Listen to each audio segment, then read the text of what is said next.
Ito na ang headline sa Pasada Balita ngayong Friday, February 20, 2026. Pasada Balita. Pangulong Marcos at dating karibal na si Mayor Robredo magkikita sa Naga City. Binubuong plano para sa 2028 elections. Itinanggi ng Malacanang. Pasada Balita. Ika-apat na impeachment complaint laban kay VP Sara Duterte na isumite na sa tanggapan ni House Speaker D. Pasada Balita. Dating Duterte appointee itinalaga bilang bagong NBI Director. Pasada Balita. Agpas lang sa isang airport executive sa Palawan, kinondena ng kaap pagtugi sa salarin pinaigting ng PNP.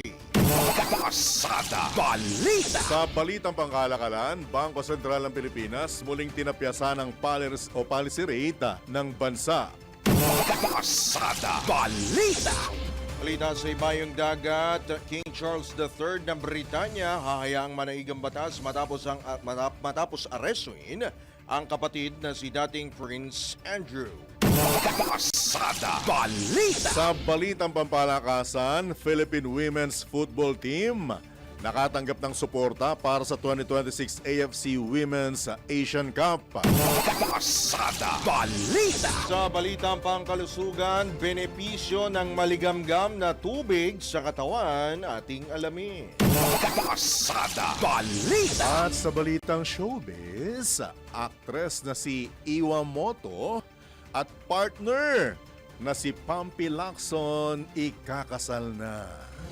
Tambalang John Ibanez at Drew Nasino. Pasada Balita.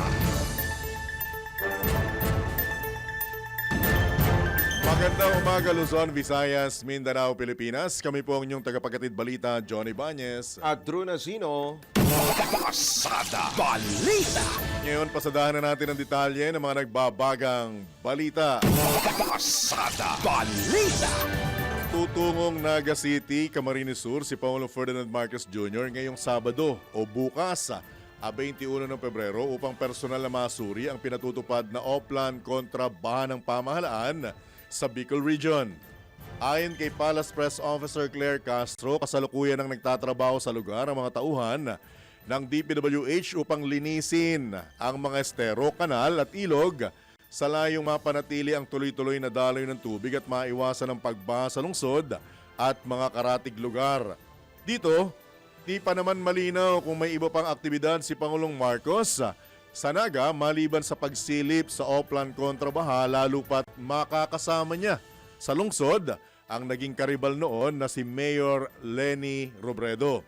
Dagpa ni Undersecretary Castro, abangan na lamang ang magiging schedule at mga susunod na hakbang ng Pangulo sa kanyang pagbisita sa lugar. Samantala, patuloy na namumuo ang usap-usapan tungkol kay Mayor Robredo na lumulutang sa politika bilang isang maingay na pangalan.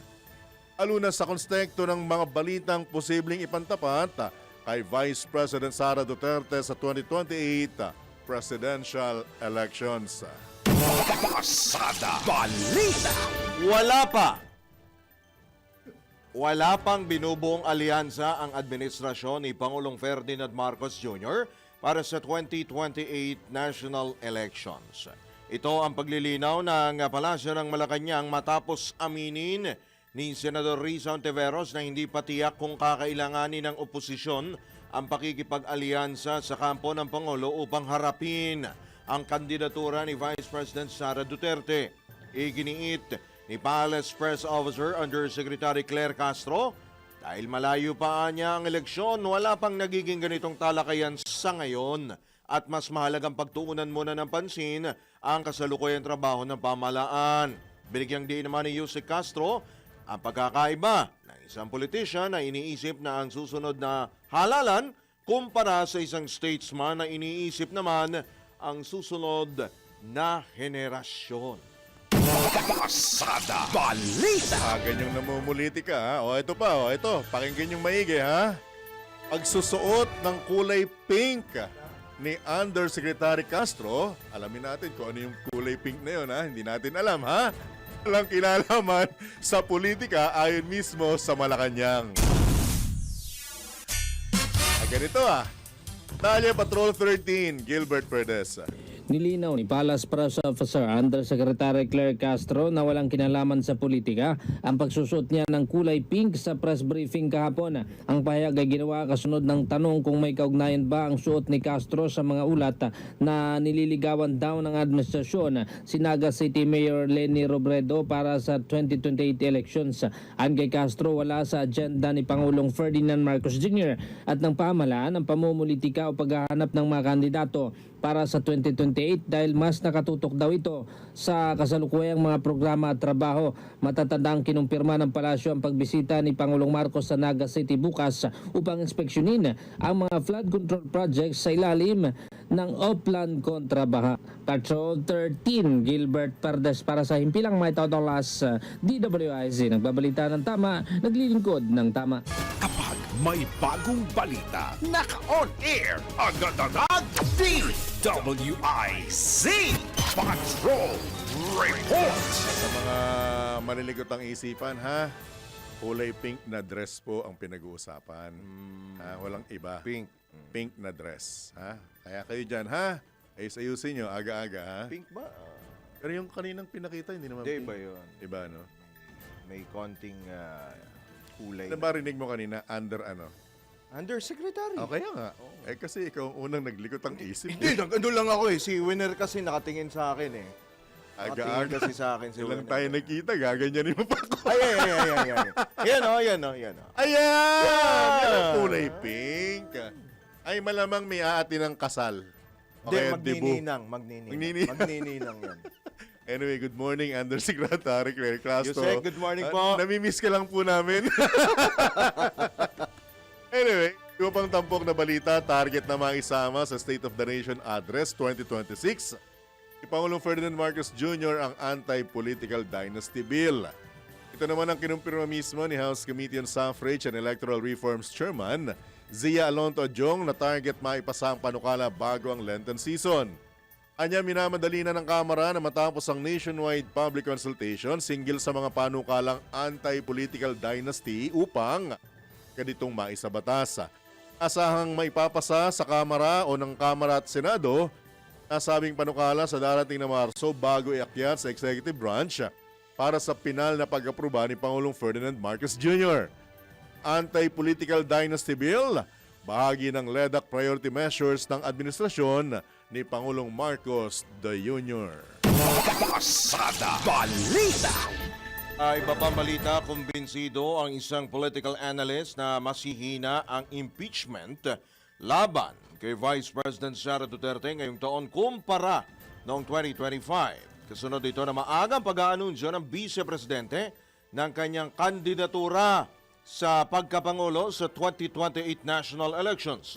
Ayon kay Dr. Froilan Galilong ng UST Department of Political Science, posibleng umatras ang ilang kongresista sa pagsuporta sa impeachment laban kay VP Sara dahil sakaling manalo ito, malalagay sa alanganin ang kinabukasan ng ilang mambabatas sa mundo ng politika. Technically, yung mga congressmen natin ngayon, knowing that she is already running, yung mga dati siguro na may agam-agam na tatakbo ba siya o hindi, na ngayon sigurado na siyang tatakbo. No? Many of these congressmen may actually be thinking a lot of times whether or not they're going to sign, and most likely they might not sign the impeachment except for those congressmen who are really very solid na supporters ng ating Pangulo tsaka ng dating Speaker. Pero yung mga ibang congressmen dito, they also will be thinking of their political future, because what if hindi siya ma-convict sa Senate and alam ng mga tao that they signed the petition, so what will happen to them in 2028? Samantala, binigyang diin ni Dr. Galilong na hindi dapat magmadali ang mga oposisyon sa pag-anunsyo ng kanilang mga alas sa susunod na eleksyon, lalo't mas kinakailangan ng mga ito na makahanap ng mas malakas na leader at makabunong alyansa na magpapatatag sa kanilang kampanya. if I am in their position, I will not hasty with the decision to announce or to file a candidate. Remember na kailangan ng opposition to na makakuha ng isang solido na kandidato na kahit paano meron talagang mandato. At hindi basta ito mangyayari, they need to form a coalition, or if they would like to go to an alliance, that will really be the thing. So hindi po pwede kasi nasasabay ka dito sa galaw ni VP Sara kasi magmumuka na masyado kayong nagmamadali. Patinig ng political analyst na si Dr. Froilan Calilong sa panayam ng DWIZ. Pasada Balita. Samantala, Malacanang tiniyak na hindi makakaapekto sa trabaho ni Pangulong Marcos ang maagang presidential bid ni VP Sara. Tanya nagbabalik Patrol 13, Gilbert Perez. Tiniyak na Malacanang na hindi maapektuhan ang pamamahala ni Pangulong Ferdinand Marcos Jr. sa kabila ng maagang deklarasyon ni Vice President Sara Duterte na tatakbo siya sa 2028 elections. Ito ang ginit ng palasyo matapos tanungin kung magiging sentro na ng usapan ng 2028 elections kasunod ng anunsyo ng Vice Presidente at kung makakaapekto ba ito sa mga plano at programa ng pamahalaan. Ayon kay Palace Press Officer Undersecretary Claire Castro, walang dahilan para mantala ang trabaho ng Pangulo dahil lamang sa pagtakbo ng isang opisyal sa susunod na eleksyon. Ayon sa Palace Officer or Palace Press Officer, kung ang isipin daw ng Pangulo ay ang mga pahayag ng Vice Presidente, hindi nagagalaw ang gobyerno. Binigyan din pa ng opisyal na nananatiling nakatuon ang Pangulo sa pagpapalakas ng ekonomiya ng bansa, pagpapagaan ng buhay ng mga Pilipino at pagbibigay ng solusyon sa mga pagbaha na hindi nasusolusyonan noong nakaraang administrasyon. Patrol 13, Gilbert Perez para sa Himpilang May Todong Las DWIZ. Nagbabalita ng tama, naglilingkod ng tama.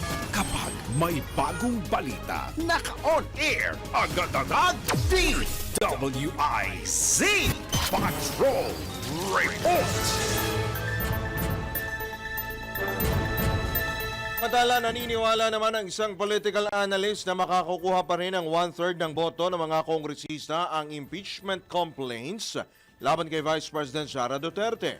Ito'y sa kabila ng pag-aanunsyo nga ng pangalawang Pangulo ng kanyang kandidatura sa pagka-presidente sa 2028 national elections. Tinukoy din ni dating Political Affairs Advisor to the President Ronald Llamas na isa ang impeachment sa mga posibleng dahilan kaya't maagang nagdeklara ng kandidatura si VP Sara.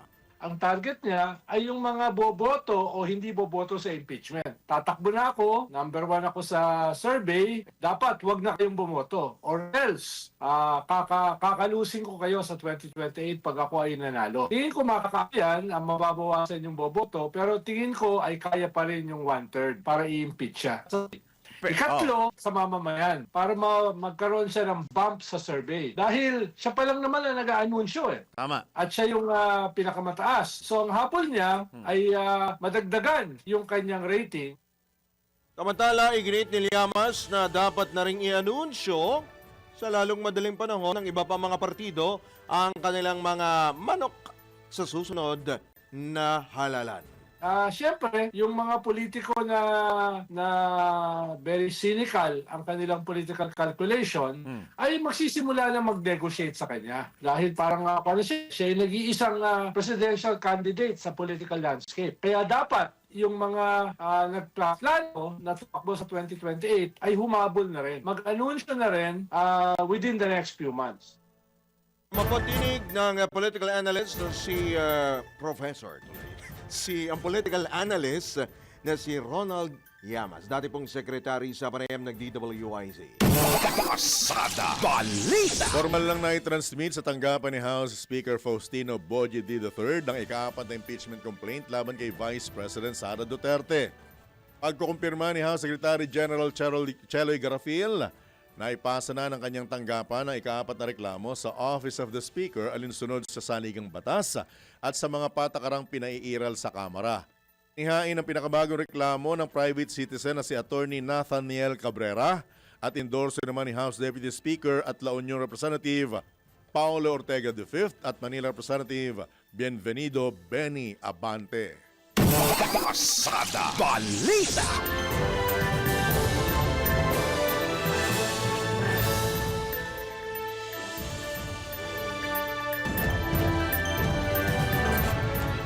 Samantala, wala pang pinal na desisyon si Pangulong Ferdinand Marcos Jr. sa isinumiting report ng Independent Commission for Infrastructure kaugnay sa investigasyon sa mga sinasabing katiwalian sa flood control projects ng pamahalaan.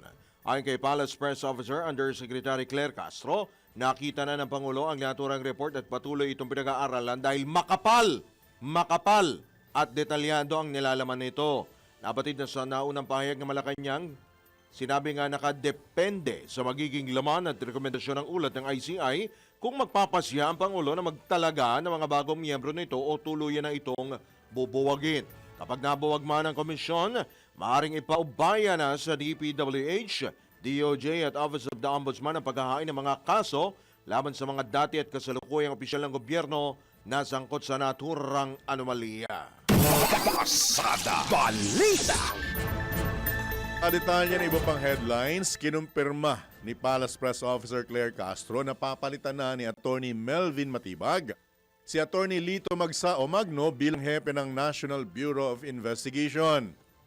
Lingkod man bilang Cabinet Secretary sa administrasyon ni dating Pangulong Rodrigo Duterte, tiwala pa rin ng Malacanang na karapat dapat si Attorney Matibag para hawakan ang naturang posisyon sa NBI.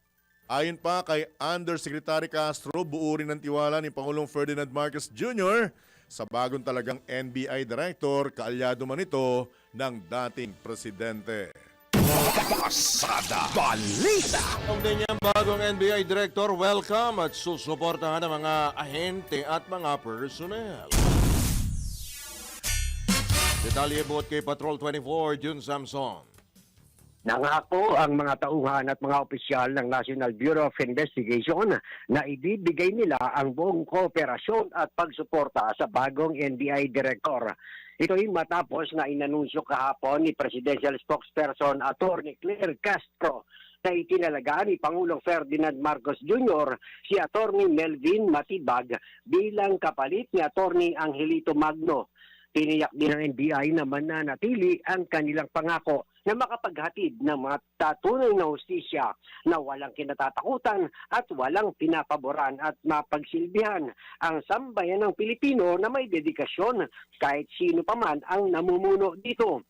Samantala, sinabi ni Magno na malaking karangalan ang kanyang naging panunungkulan kasabay ng pasasalamat sa mga agents at mga personnel na kanyang nakatuwang sa trabaho.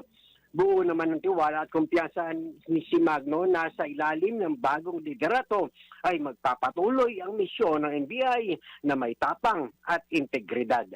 Patrol 24, June Samson, para sa impilang may todong lakas, DWIZ, may babalita ng tama, naglilingkod ng tama. Pasada Balita. Samantala, Malacanang pabor sa panukala ni Congressman Marcos na may kinalaman sa libreng kuryente para sa mahihirap na pamilya. Detalye nagbabalik Patrol 13, Gilbert Perdes. Iginiit ng Malacanang na bukas ito sa panukalang sinusulong ni House Majority Leader Sandro Marcos na magbigay ng libreng kuryente sa mga pamilyang mababa ang konsumo. Ayon kay Palace Press Officer Undersecretary Claire Castro, kasalukuyan ng pinatutupad ng administrasyon ang libreng kuryente para sa mga benepisyaryo ng 4-piece na hindi lalampas sa 50 kilowatt-hour ang konsumo. Pagtitiyak pa ni Castro na pag-aaralan pa ang mga probisyon ng bill upang matukoy ang magiging epekto nito kabilang na kung sino ang sasagot sa gasto sakaling may patupad dito. Patrol 13, Gilbert Perdes para sa himpilang may todong las. DWIZ, nagbabalita ng tama, naglilingkod ng tama. Pasada Balita. Tala crackdown laban sa AI-driven child exploitation ikinasana ng PNP.Ag-uulat naman buhat kay Patrol 17, Jopel Peleño. Pinaigting ng Philippine National Police ang kanilang mga isinasagawang hakbang upang masugpo ang mga kaso ng pang-aabuso sa mga bata online, lalo na sa banta ng makabagong teknolohiya. Ayon kay PNP Chief Police General Jose Melancio Nartates Jr. na kanya nang inatasan ang Anti-Cybercrime Group ng PNP na imbestigahan ang mga kasong may kaugnayan sa paggamit ng Artificial Intelligence o AI sa pangharas at pananamantala sa mga minor de edad. Sinabi ng PNP Chief na makikipag-ugnayan ang kanilang mga tauhan sa iba pang ahensya ng pamahalaan para maiwasan ang pinsalang maaring itong idulot sa mga bata. Una na nagpayag ng pangamba ang mga child rights advocacy group kaugnay sa pagtaas ng mga kaso ng pang-aabuso online na madalas na mga Filipino minors ang binibiktima. Hinimok naman ni Police General Nartates ang publiko na manatiling mapagmatsyag at agad na iulat ang anumang kahina-hinalang aktibidad. Ito si Patrol 17 Chopel Pileño para sa Impilang May Todo Lakas, DWIZ. Nagbabalita ng tama, naglilingkod ng tama. Pasada Balita. Matalang proteksyon sa mga balikbayan boxes sa mga OFW na ipinapadala sa Pilipinas, ikinakasana ng BOC at DMW. Detalye nagbabalik, Patrol 24 June Samson. Nakatakdang makipag-ugnayan ng Bureau of Customs sa Department of Migrant Workers para magabayan ang mga overseas Filipino workers para sa pagpapadala ng mga balikbayan boxes. Ito ay matapos na naistafa ang ilang OFWs na nagbayad sa pagpapadala pero hindi inihatid ng pribadong kumpanya na logistic provider ang kanilang balikbayan boxes. Kaugnay niyan ay sinabi ni Customs Commissioner Ariel Nepomuceno na ilalabas nila ang listahan ng mga logistic providers na may atraso sa mga OFWs at ipapasa rin ito sa DMW. Ang DMW naman ang makikipag-ugnayan at magpapakalat ng impormasyon at pag-iingat sa pagpapadala ng mga manggagawa abroad. Ganitong paraan niya ay hindi na maloloko ang mga OFW sa pagpapadala ng mga balikbayan boxes sa kanilang mga pamilya na narito sa Pilipinas. Patrol 24, June Samson, DWIZ, nagbabalita ng tama, naglilingkod ng tama. Kapag may bagong balita, naka-on air, agad-agad, DWIZ Patrol Report. Balita, formal lang nilagdaan ng National Bureau of Investigation at Presidential Task Force on Media Security ang isang Memorandum of Agreement na layunin palakasin ang pagbibigay proteksyon sa press freedom sa bansa. Sa pamagitan ng naturang kasunduan, lalo pang pagtitibay ng pamahalaan ang laban sa karahasan at mga pagbabanta sa mga miyembro ng media. Prioridad ng nilagdaang kasunduan ang pagpapalitan ng mga nakalap na impormasyon ng dalawang ahensya upang makabuo ng mahalaga at critical na datos sa mga kasong may kaugnayan sa mga mamamahayag. Sabay nito, itinalaga naman ni NBI Acting Director Angelito Magno ang mga sangay ng kanyang ahensya tulad ng Investigation Service, Homicide Division at Public Relations and Information Division para pangunahan ang napagkasundoang hakbang. Pasada Balita. Kinundina ng Civil Aviation Authority of the Philippines ang pamamaril sa acting airport manager ng Puerto Princesa International Airport sa Palawan na ikinamatay nito. Nabatid na namatay si Joanna Johnson o Honson Infante ng barili ng di pa matukoy na gunman habang papunta ito sa isang simbahan noong hapon ng Pebrero 18. Tawagan din ng kaab sa mga otoridad na imbestigahang maigi ang pamamaslang kay Infante at tiyakin na mananagot sa batas ang responsable rito. Ikiramay naman ng kaab sa mga naiwan ni Infante at nangakong makikipag-ugnayan sa mga lokal na otoridad upang makamit ang katarungan. Sa pagkakataon pong ito mga kabalitaan-kabalitaktakan, tayo po'y pinalad na makakausap. Medyo light tayo ngayon on a Friday morning. Dahil natin ang sports. Oo, ang daming magandang balita tungkol sa larangan ng palakasan. Mukhang hindi nabibigyan ng masyadong importansya. Oo. So medyo light tayo ngayon at tayo pinalad na makakausap ang isang sports analyst. Tahimik lamang ito pero kumbaga sa isda, bangus ito. Ha? Matinik. Bangus? Oo.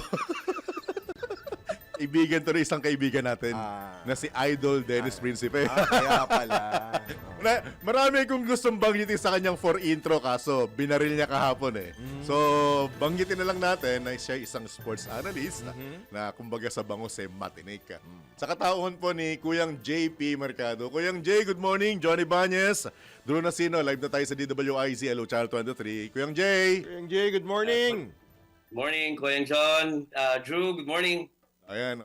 Tama ba? Okay ba yung intro ko sa'yo? Hindi ko binanggit yung mga title ah. Baka magtampo ka.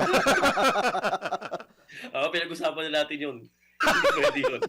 Alright.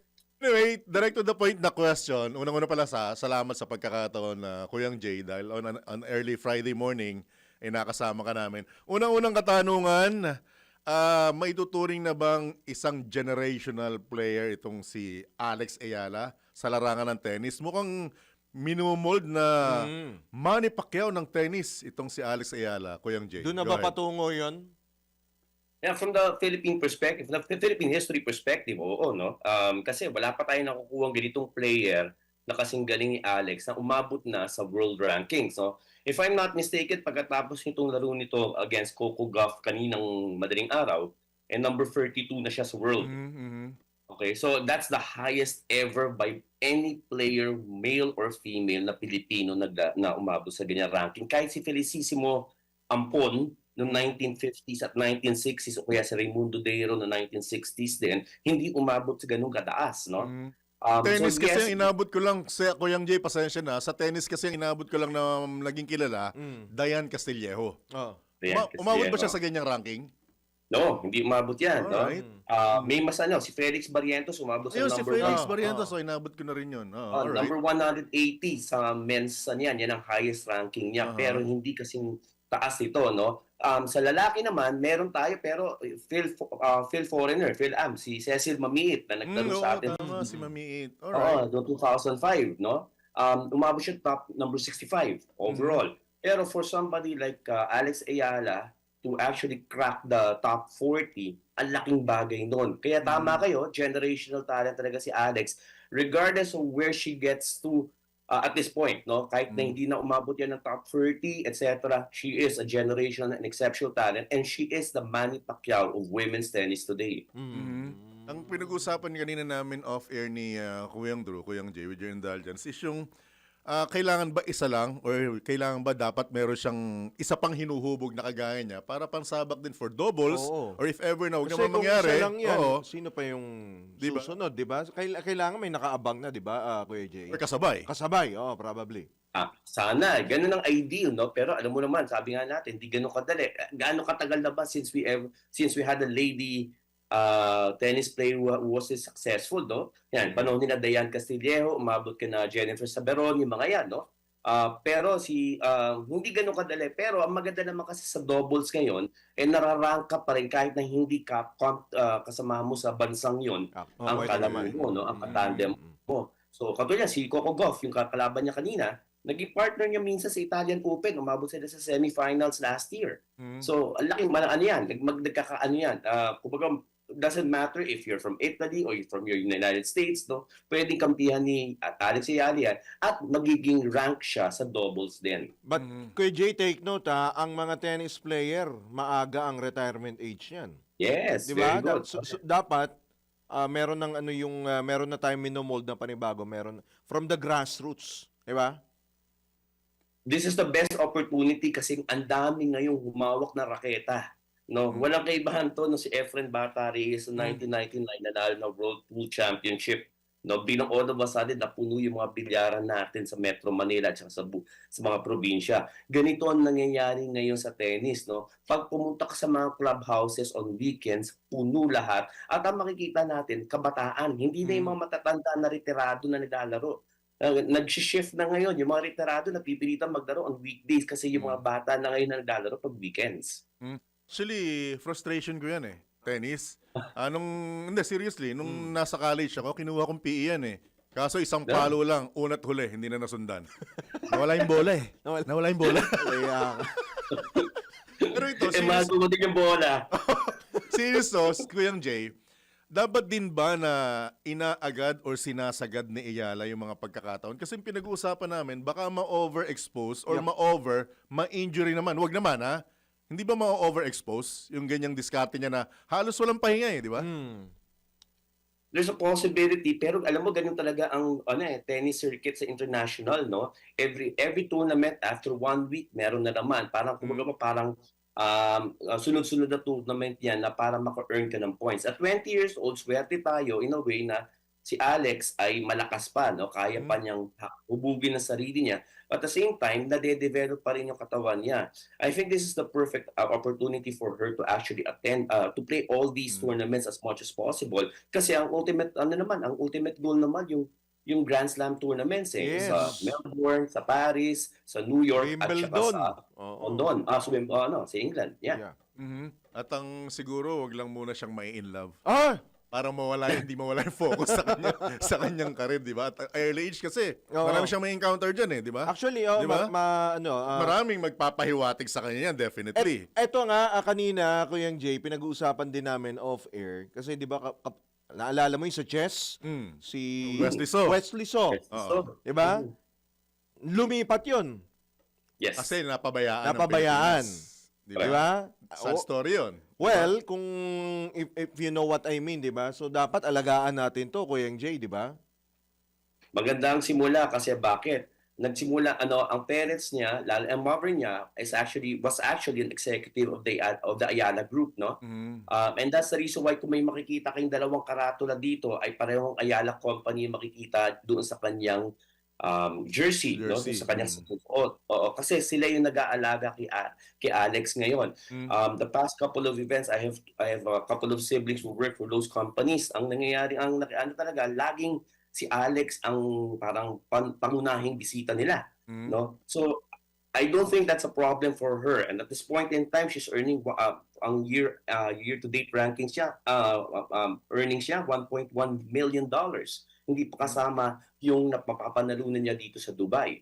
So I don't see that as a major problem because mag-pull out man itong dalawang kumpanya na ni Ayala, ang daming magsusunggaban para pumasok as a sponsor for her. Actually, pati foreign sponsors, pasok, di ba? Hindi ko alam Exactly. kung sinasagot niya na yung mga naliligaw sa kanya. So wala tayong dapat ikabahala sa ngayon. Kahit pabayaan siya ng gobyerno or mapabayaan siya, Ganon? tatayo, di ba? Huwag naman sana mapabayaan din kasi lalo na medyo Alright. pilitan na naman ng Philippine Sports Commission ngayon, no, because of what yung Yengyaw yung Yengyaw na napanalunan na 5% ng earnings ng Pagcor, mas mayaman na ngayon ng Philippine Sports Commission at hindi na masyadong mapapabayaan yung mga ating atleta. Thanks to Coach Yengyaw nga pala, dyan sa matinding laban na ginawa niya yan, hindi biro yan. Taon din ang binilang, Kuyang Jay, di ba? At mag-isa. Oo, Sila. isa niyang Years, kinalaban, tapos mag-isa siya. Tahitahimik yung mama, Ang ganda ng accomplishment niya. Anyway, ipat naman tayo sa mga sinasamba ng sambayan ng Pilipino. Barangan ng basketball. Kuyang Jay, ano nangyari? Ano update sa Gilas men's team natin? Okay, we have good news, no? Si QMB, si Kentin Meliora Brown, who played for Gilas in the first window, initially kasi ay pinensil na hindi na makakasama dito sa window 2. Alam naman natin, ang window 2, ang kalaban natin ay Australia at New Tatangkad. Zealand. Hindi lang matatangkad, hefty. Bibilis. No? Yung Australia, yan yung Ay nakalambingan natin before. nakalambingan natin before, di ba? Nakapagpalitan ng mukha Yun na sa yun. atin. Alright. Sa Philippine Arena. Oo. Pasok na sa rather QMB? na- Na? Pasok na. Ay, Oo, very good. kasi lilipad na siya ngayong araw na to dito sa Maynila at makakasali na siya sa mga sa practice ng Gilas mamayang hapon, no? Pero ang kagandahan nun ay medyo nagkasundo na kasi ang malaking bagay kasi sabi nga natin, kung kakalabanin natin at pipilitin natin talunin ng Australia at New Zealand, hindi tayo po pwede mag-small ball. Nga eh. Kailangan Ha? lumaban tayo sa yan. Lalo na ngayon na may generational talent tayo sa tennis ngayon na si Alex Ayala. This is the best generation of players in Philippine basketball history. Ito, or none, no? This is the best time for us to be able to actually do well in international basketball. Rare do we see a 7-3 player in Kai Soto and 6'10 players in Junbar Fajardo, Kentin Meliora Brown, and AJ Edu. Hindi pa natin sinama dyan si Justin Baltasar, who's 6'9", and who's part of the Gilas pool also. EQ. Ibang KQ also, no? KQ and Carl Tamayo were both forwards, were both 6'7", 6'6", no? Imagine mo, ngayon ka lang makakabasa na mas matangkad ang Philippine team over the Latvian team or another European team. Why? Kasi ang pinakamaliit nating player si Scotty Thompson ay 6'1", tapos si Justin Brownlee ay 6'6". Right? So, lalaro ba si Kai? Lalaro ba si Kai? Hindi. Si Kai ay, kumbaga parang hindi pinayagan ng kanyang Japanese team kasi recovering from yung Achilles injury niya. Under So hindi pa siya contract. pinayagan na maglaro. Although maganda na yung naging performance niya sa B-League, no, the past couple of days. Kaya lang siguro inano muna siya at nag-commit na naman si Kai na maglalaro sa third window. Meron pang mga yung Porter ba yun? Tsaka yung anak ni dating Chicago Bulls. Si Artes at tsaka isa pa, Ron Harper. Hindi ba natin kunin Si yun? Harper. Yes, I think that's one of those are some of the things na kinakausap ng SBP ngayon, no? Although sabi nga natin, meron pa nga Jalen Green, pero I think si Jalen Green kasi na number 2 draft pick sa NBA, no? Ay naglaro na yata sa US 18 and under teams. Yun Baka hindi lang. na siya maano.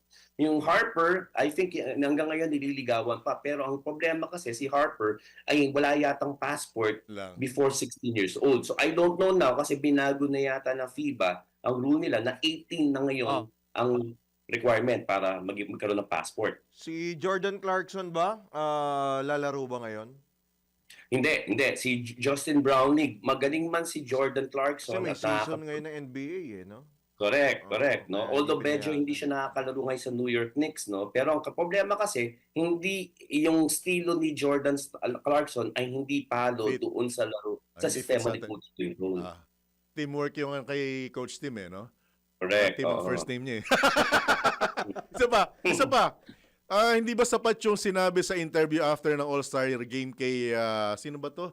Kay Harper na sabi niya, what do you want favorite Filipino food? Shanghai, pancet, adobo. I like adobo. My grandma used to cook me adobo. Hindi pa ba sapat yun para sabing Filipino? Pilipino siya. Si Harper, ako yung Jay. Alam mo, kung gano'n, baka sila Kwame sana nag-Filipino na kaagad. Lahat na pasok, Yun no? ang magiging kasi.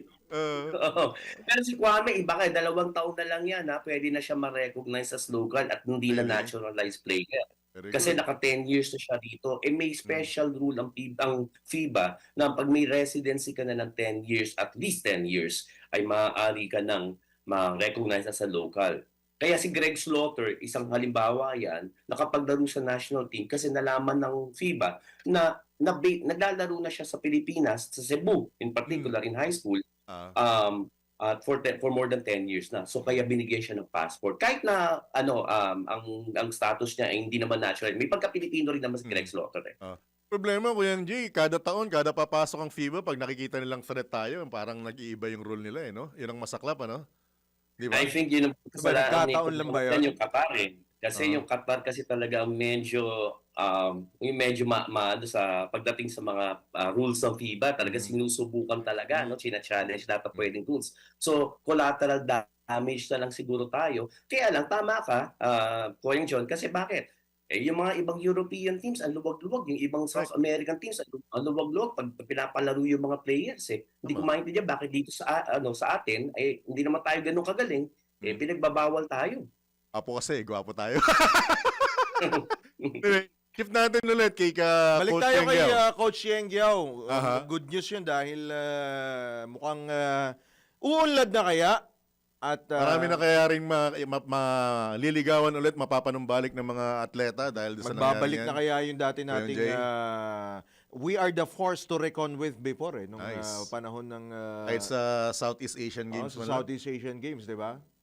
Good points, no? Kasi alam niyo, sa totoo lang, since 1977, when we first participated in the SEA Games, ang nagiging problema naman natin lagi ay funding, no? So there was a time na medyo umangat tayo when the Gintong Ally program of Michael Quillon was established in 1979. Kasi doon pumasok ang pera. Nagkaroon din ng project director program dati, si dating Pangulong Ferdinand Marcos Sr., wherein nagkaroon siya ng mga sponsor ng kada sport. Kaya nalaman natin, si Danding Kuhangko ang siyang Correct. tagapag-bankroll ng Basketball. basketball program.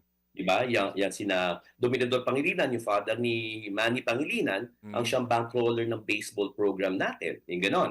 No? So, malaking bagay ito kasi ngayon may perang may papasok from the government, no? 5% of the PAGCOR earnings to the Philippine Sports Commission. You know, I spoke with Coach Yeng Giao last Saturday, and I was telling him that I was very impressed with what he did, and we were the Filipino people are generally very grateful sa kanya. And he was telling us nga na parang malaking bagay ito, pero importante rin naman na sana hindi dumaan to sa pamamaraan na may mabubulsa at maging flood control project rin to. Baga wag No? naman So, sa... Wag na.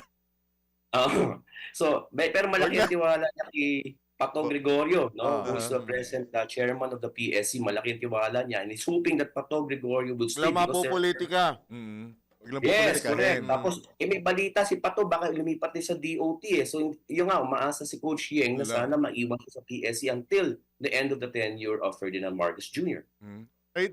Yung Jay, as much as we want to, kaso tinatalian ng oras ang aming mga kamay, pero kami umaasa na hindi ito ang una't huling pagkakataon na abalahin ka namin sa mga updates. It's an honor. Ha? Okay, baka may Honor karagdagan pa ka yan. pang baka may karagdagan ka pang paalala at mensahe sa ating mga kababayan, sa mga sports pa natin. Let's just cheer for Gilas national team, no? So this February 26 and 28, no? Kalaban natin Australia and New Zealand. So hopefully you'll be able to watch it live sa venue, no? I think sa Mall of Asia Arena, and let's support the national team. Right. At Kuyang Jay, maraming salamat at ingat ka. See you soon. Salamat Kuyang Jay. Good morning. Yes, Koyang John, Koyang Drew. Alright. Po mga kabalitaktakan ng sports analyst na si Kuyang JP Mercado po naman. Pasada Balita. Pang matindi ang veteranong Analyst. analyst. Grabe yung tawa. Nawala na naman yung pagiging Dati may sports din yan eh. No? Ayun, hindi. Mag-commercial lang alam tayo. Napansin mo? Nasira na naman yung pagiging soundproof. Kala ko nailuwa yung ano eh. Hindi ka ba payag na isa kang analyst? Grabe. Umaaling ako nga. Matindi naman yun. Tindi. Ay lang. Anyway. Engineer Contino, oras mo na sa hudyat. Grabe ka. 12 minutos bago mag alas 7 ng morning. Alright, sa pagkakataon ito tayo po muna ay magdaltang nga. Palamain po muna natin ang ating pong almusalin, ang ating pong panangalingan hanggang hapunan. Walang iba, ihatid po yan ang ating ina. Ang ina mo, ina niya, ina nating lahat sa palengke, ang inaabangan na may bitbit po na may wagang bayong si Aling Bet Samson. Aling Bet, anong ulam natin? Aling Bet, good morning. I miss you. Yes, good morning. Naku, magandang umaga sa inyo dyan. Friday na naman. Kaya medyo magpapahinga tayo bukas. Ang almusal, pandikeso. Halagang 30 pesos. Tsaka yung dalawang sachet ng choco with milk na tubig na kulo na lang ang katapat niyan. Halagang 28. 58 ang almusal. Sa tanghalian naman, because it's Friday, Mongo Day, bumili muna ako ng bigas na 45. Hopefully, sana sa isang linggo, kaya ko pa itong 45 kasi medyo napansin ko lang kahapon, parang medyo nag-iba yung lasa ng bigas ko. Kaya malamang mag 48 or 50 pesos ako next susunod Aling Bet, maniniwala ka ba sa sasabihin ko yung dating 48 na nabibili ko sa Mega Q-Mart? Huling bili ko, 56 na.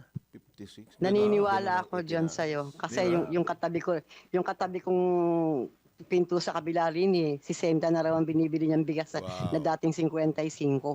Sabi ko, naku, malamang ako niyan, baka sa susunod na report ko, 50 na yung bigas ko. Aroy. Hindi na 45. The next start na nag-report ako noon, 38, tapos naging 40, ngayon 45. Baka Uy. mamaya sa Monday ay 50 na yung bigas ko. Sana naman ay makachempo pa ako mamaya ng maayos-ayos na bigas. Ayan, dahil Friday nga, magluluto ako ng ginisang munggo sa hipon. Yung isang hipon na isang platitong maliit na tumpok na sa halagang 50 pesos. Pwede rin naman tinapa. So yung bigas ko 45, yung aking munggo kalahati yung green, halagang 70 pesos dahil 140 ang isang kilo niyan. Ang hipon ko halagang 50. Pwede nyo palitan ng tinapa kung ayaw nyo ng hipon. Hihimay nyo lang yung tinapa, igigisa nyo sa munggo. Ang sahog ko niyan ay bawang sibuyas at kamatis, halagang 20. Niligyan ko siya ng dahon na ampalaya na isang tali 15. Pero kung makakahingi kayo sa kapitbahay ng malunggay para makalibre, good. Ayan. Hindi nakahingi, ubos yung bunga, naubos na. So nakabili naman ako ng dahon ng ampalaya. So ang terno niyan, maghapon na ulam. galunggong halagang 200 piso. Piprito mo Ipiprito ko yan. ng malutong na malutong? Yes, Yung tostado, lalagyan ko Oo. lalagyan ko harina para hindi dumikit sa sa yung mantika at saka hindi Kawawa si madurog. Miming yan pagka nagkataon. Ang matitira. Di ba? Pati ulo, pati Pati ulo at yung buntot. buntot, Tama ubos. naman kasi Kwaresma na nagsimula na. Oh, yung mga miming dyan, Anong kinalaman ni mga Miming sa merong mga Kwaresma? miyaw-miyaw. Isda, Ipagtabi isda. nyo na yung mga miyaw-miyaw ng konting isda para merong kakainin si miyaw-miyaw. Ayan. Hingi na lang ng mga galunggong ng mga hasang-hasang sa palengke. Libre naman yun eh. Oo, pwede naman yun. Diba? Pwede. Yes, pwede man. Pero ako talaga wala naman ako alagang pusa. Meron ako mga aso pero wala akong pusa. Si Mag-aaway Kuyang sila Drew sa mahilig loob din sa eh. pusi eh. Pussycat. Iba yon. May alaga nga ako, seryoso. May alaga. Meron? Okay. Brando. May Brando. Yung kulay tilapia. Sige na, Aling Bet, mamalengke ka na. May timiling siya. Meron naman pusa parang tiger looking, di ba? Yung parang tigre yung balat Aling Bet, niya. ituloy mo na. Ayan, sige na nga, tutuloy ko na. Ayan, kasi anong usapan pa natin. So, almusal 58. Tanghalian, ginisang munggo sa hipon at pritong galunggong. Lalagyan ko siya ng arena para hindi siya maghiwalay at saka para marutong. Ayan.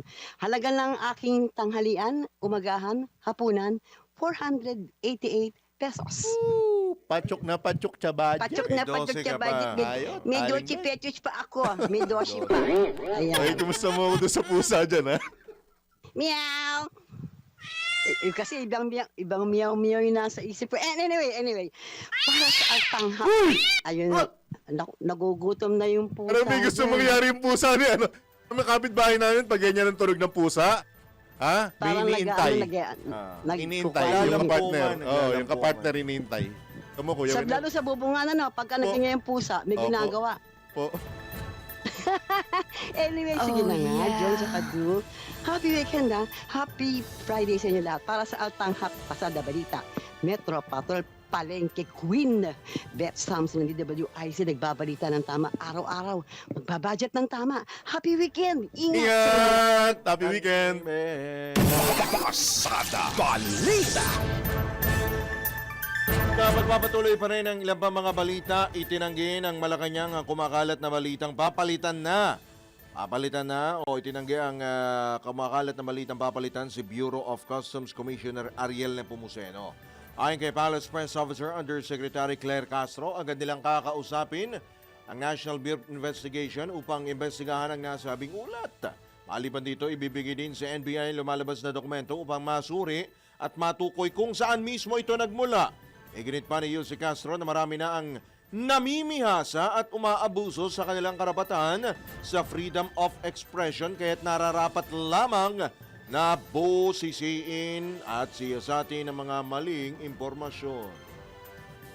Pasada Balita. Nag-issue na ang Land Transportation Office ng show cause order laban sa rehistradong may-ari at driver na pulis ng isang multi-purpose vehicle na ng araro ng 14 na motorsiklo at isang sedan sa kahabaan ng Cayetano Boulevard sa Barangay Tuktukan, Taguig City. Atay sa inisyal na ulat ng PNP Southern Police District, karanas ng malfunction ng preno ng Toyota Avanza kaya hindi nito napigilang bumangga sa mga bihikulo bago tuluyang tumama sa isang poste ng kuryente. Ngayon, pinaharap na ni LTO Chief Marcos Lacanilao ang driver sa pagdinig ng Intelligence and Investigation Division at inatasang magsumite ng paliwanag o komento bakit dapat maabsuelto sa reckless driving at pagiging improper person to operate a motor vehicle. Sinuspindi na rin ng 70 araw ang lisensya ng driver habang inilagay na rin sa alarma ang sasakyan nito habang patuloy ang investigasyon. Pasada Balita. Ipapabalita na kompleto na ng Commission on Elections ang investigasyon kaugnay sa hindi umano pagdedeklara ng ilang election donors ni Senador Rodante Marcoleta sa kanyang Statement of Contributions and Expenditure o SOSE noong 2025 May elections. Ayon kay COMELEC Chairman na George Garcia, tinapos na ng Political Finance and Affairs Department o PFAD ang nasabing investigasyon at nakatakda na maglabas ng resolusyon sa nasabing kaso.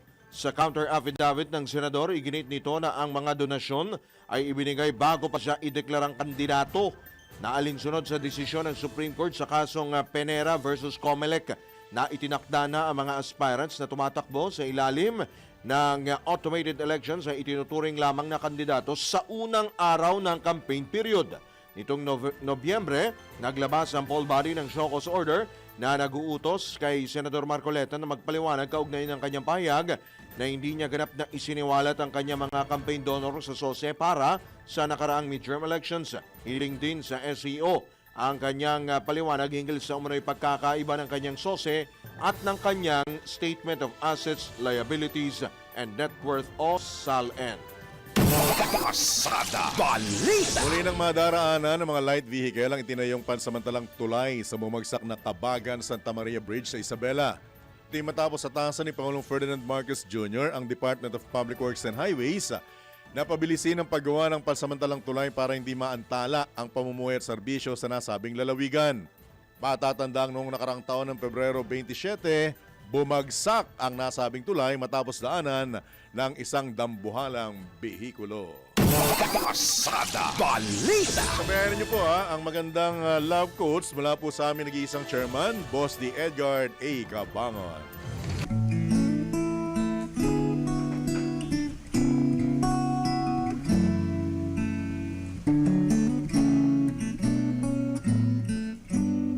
At narito na po ang tinatawag na February's Love Quotes mula po sa amin nag-iisang chairman, Boss D. Edgard A. Cabangon. The best things in life are not things, but persons who make you feel loved and cared for. Thank God, thank God, thank God. Have a great day ahead and TGIF and God bless you. Yan po ang napakasimple pero napakamakahulugan at napapanahong quote mula po sa amin nag-iisang chairman, Boss D. Edgard A. Cabangon ng Aliw Broadcasting Corporation.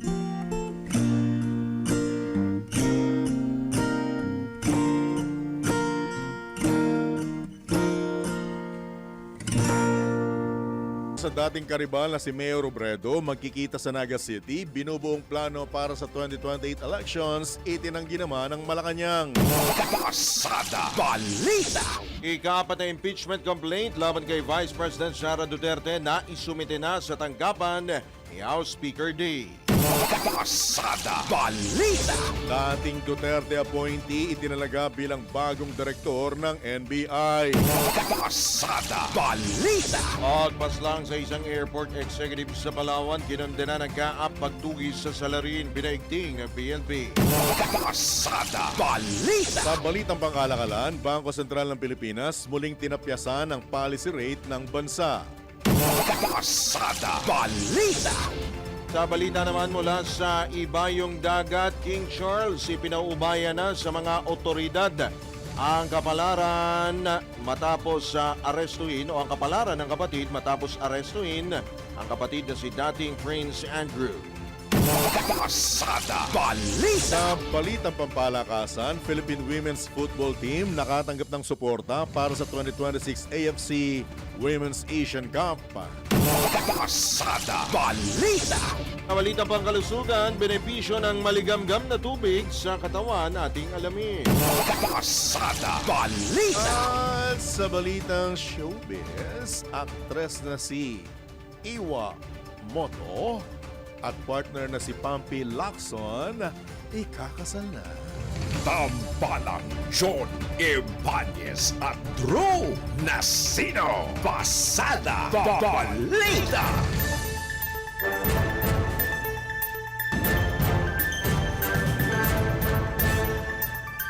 Sa pagkakataon po ito mga kabalitaktakan tayo pinalad na makakausap para may kaugnayan ito sa paghahanda panibagong bugso ng tinatawag na Trillion Peso March.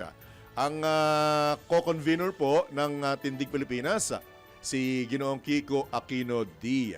Sir Kiko, good morning po. Johnny Banyas, Drew Nasino, live na po tayo sa DWIZ, Aliw Channel 23. Good morning po, Sir Kiko. Magandang umaga po, Sir Drew, Sir John. Magandang umaga po sa lahat ng mga nakikinig po ngayon. Alright. Ano na po ang ikangay nakalatag sa inyong panibagong segwada ng Trillion Peso March, Sir Kiko? Well, ayun po, no? So, yung sa Feb 25 po, yung ika-4 na pong anibersaryo ng People Power, marami po yung events na nakalatag po sa araw na iyon, pero yung main event po natin ay yung Trillion Peso March Part 3 nga po, na ang main program nito ay 3:00 ng hapon po dito sa People Power Monument. So, para sa lahat po ng nag-nice na gumunita dito sa ika-4 na pong anibersaryo ng People Power, at saka na rin po sa lahat ng mga nag-nice na magpahayag ng ating saloobin tungkol sa krisis natin pagdating sa korupsyon, ay sana magkita-kita po tayo sa People Power Monument, Opo. 3 p.m. po, Feb 25. Pero ito ay nationwide, tama ba? Hindi lang dito sa Metro Manila magkakaroon ng mga aktibidad, di ba? Tama-tama po, no? So, nationwide po nga ito. Sa Metro Manila may iba't ibang events. Tsaka sa, in coordination po sa Caritas Philippines, yung 86 dioceses po ng Simbahang Katolika, ay meron din pong activities all around the country para sa Feb 25. Alright, ilan po katao ang ina-expect nyong dadalo rito, Sir Kiko? Alam naman po natin, no, na di gaya ng mga nakaraang Trillion Peso March ay special working day po ito. So alam ko po na marami pong ibang commitment sa mga tao sa araw na ito. Gayon pa man, ang target po natin ay at least similar po sa pangalawang Trillion Peso March, na nasa 20,000 to 30,000 po yung mga dumalo. And we're hoping din po na kasi nga concentrated nga po nitong 3 p.m. po yung activities natin, sana parang mas malaking bulto ng tao sana yung makikita natin sa People Power Monument. Pero yun po, pinaghahandaan naman po namin ang lahat ng posibilidad, kung mas madami ba o mas konti. Welcome po ba ang everybody or every all sa aktibidad na to, Sir Kiko? Pakiulit po yung tanong, sir. Welcome po ba ang bawat isa, ang every all, ika nga, lahat ng grupo, lahat ng gustong sumama, open? Walang kulay ba? Walang kulay ba ito? Walang politika or whatever? Well, ayun po, no. So, talagang ang kinasanayan na po natin sa Trillion Peso March ay puti yung kulay nito, dahil sinasabi nga na walang kulay yung korupsyon. Gayon pa man, meron po kaming ilang patakaran na na gusto nating masunod, no. So, talagang yung mga panawagan na labag sa ating saliga batas ay pinagbabawal po natin, no. So, ito yung mga panawagan na may kinalaman na merong anumang panawagan na may kinalaman sa karahasan o anumang violence ay bawal po 'yan. Kung meron po tayong calls na nakadirekta sa ating sandatahang lakas na mag-withdraw ng support, bawal din po yan, dahil dapat civilian authority ang parating mananaig sa ating bansa, kahit na hindi po tayo agree sa kasalukuyang civilian authority. At saka pangatlo, kung meron pong panawagan na magluluklok sa kapangyarihan ng isang unelected body po, kung revolutionary government man ito, or kahit na medyo hindi pa siya malinaw yung sinasabi ng iba na Transition Council, ay hindi po natin yan sinusuportahan dito sa Trillion Peso March. Pero kung ang panawagan po natin ay laban sa kahit sinong politika, impeach Duterte, impeach Marcos, resign Duterte, para kahit na welcome na po sa grupo natin. Hindi yung main nawawala po tayo, Sir Kiko. Yung signal po natin. Mobile po ba kayo, Sir Kiko? Hello po? Yan. Okay, Alright. malinaw Okay. po. Okay po. Opo, Sir Kiko, speaking of, yun na nga, of course, itong Trillion Peso March ay talagang ang tutok nito ay yung nag-ugat ito doon talaga sa flood control scandal. Ano po? Anong take nyo dito sa takbo po ng investigasyon? Though may nakulong na, mayroong mga kinasuhan pa, at merong yung iba hinahanap pa, 'di ba? Si Congressman Zaldico. Ano hong take nyo dito? Kayo po ba ay kontento sa itinatakbo po ng nitong kaso? Well, definitely hindi po tayo kontento. First of all, siguro tayo naman na i-acknowledge na meron konting progress tayong nakikita. May mga big fish na nakulong, katulad ni na Senator Revilla, at mukhang may makakasuhan din na ilang mga incumbent senators. So, positive developments po ito, no? Credit where credit is due. Ganyan pa man, mukhang may mga nakakalusot na malapit sa presidente, yung pinsan niyang si Speaker Martin Romualdez, kahit na talagang nakakabit yung pangalan niya sa maraming mga aligasyon tungkol sa flood control, ay tilay hindi na siya napag-uusapan sa Senado, at sa mababang kapulungan nga ay napakainit ng pagtanggap sa kanya nung bumalik siya nung isang linggo, no? So medyo nakababahala yung ganitong development. Kaya mahalaga pa rin po na magsilabas yung mga tao, dahil itong mga nakita nating konting progress ay tingin ko dulot yan ng sama-samang pagkilos ng mga tao sa mga kilos protesta, no? So sana kung gusto pa nating umabot sa ibang mga personalidad yung pananagutan, ay kailangan pa rin po natin magsilabas.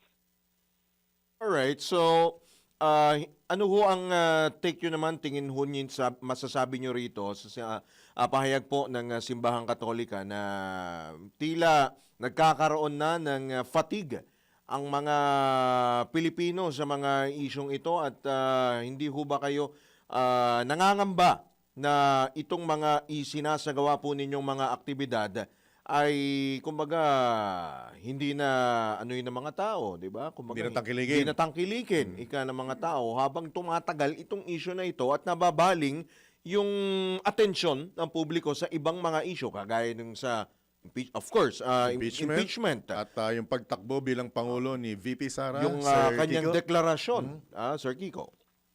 Well, ako po, kung fatigang usapan, naiintindihan ko po yan. Ako, nakatakda na magkakasakit ako ng Feb 26. So, parang gets naman po na nakakapagod po talaga yung pagrarally, yung itong issue na ito, yung nakakapagod, nakakalungkot din. Pero siguro po, again, bumabalik na lang po ako doon sa ideya na kung gusto po natin ng progreso sa pananagutan, kung gusto natin magkaroon ng good governance, kung gusto nating parusahan yung mga korap, hindi yan mangyayari kung hindi nagsisilabas yung mga tao. So yung panawagan ko na lang po ay yung ibang issues naman na nabanggit nyo, yung 2028 elections, yung impeachment ni VP Sara Duterte, nakaangkla din yan sa issue ng corruption. So again, welcome naman po tayo. Parang kung gusto po nating magpanawagan ng impeachment ni VP Sara Duterte, kasama po ako doon. Bagamat hindi yan yung main issue na pag-uusapan sa entablado, welcome po yung may ganung panawagan.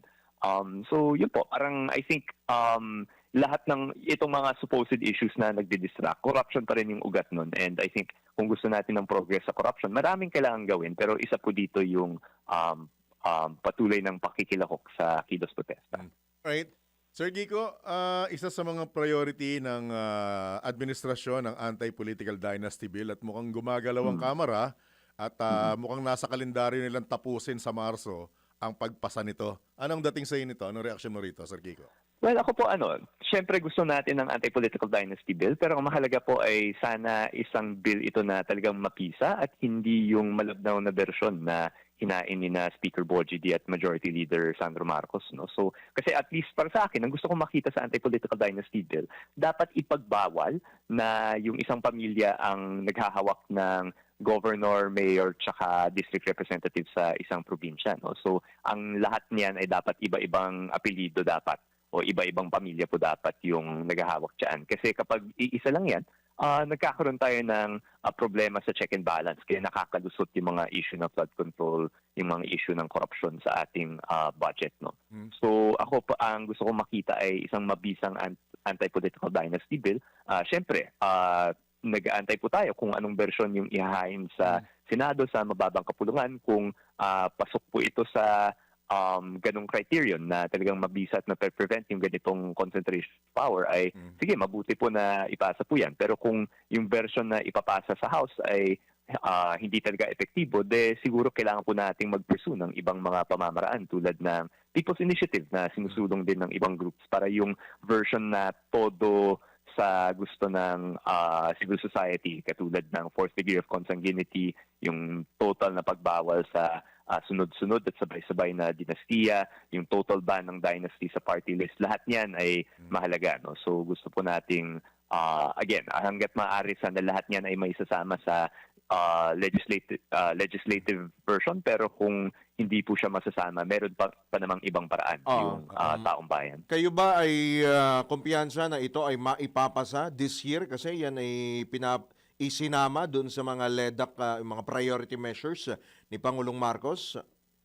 Again po, kung maipapasa lang, siguro nga, Pero again, yung question ko mas doon sa anong version ng anti-political dynasty. At kung yung maipapasang version ay again, hindi niya mapipigilan yung sabay-sabay na paghawak ng iba't ibang posisyon sa isang probinsya, ay tingin ko halos walang kwenta din yung magiging epekto ng bill na yan. So, again, depende sa version na ipapass yung magiging response po ng civil society at ng taong bayan. Alright. Kiko, medyo personal to. I hope you won't mind with your indulgence. Sure po. Francis Kiko Aquino D. Matindi ang recall. Hindi ba namin makikita ang pangalang ito sa mga susunod na halalan?